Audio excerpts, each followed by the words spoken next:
Hey everybody, Michelle here with Off Leash Canine, and today I have with me 5-year-old Corgi. This is Leo. Leo just got to us for his 2-week board and train. Leo lives on a ranch and has lots of room to roam, but that means Leo doesn't come back. Leo kind of does his own thing. If somebody's passing by on their fence, he will run at the fence and stay there until he's done barking at them on his own time. So his family wants him to have recall, and they just want him to be an obedient dog and listen to the commands and just be a great family pet. All right, let's check out what Leo knows at this point. Come here, Bubba's. Hi, cute boy. All right, Leo, sit.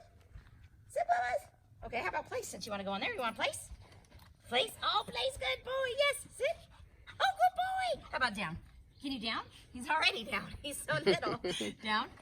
Right here, Bubba? Okay. Anyways, let's check out some healing. Come on, let's heal.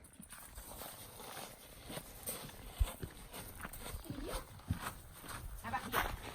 Over here, Bubba. You know what? Oh, yeah, we can leave. You can leave. Oh, I can leave. You can't leave. All right, well, I think you get the idea.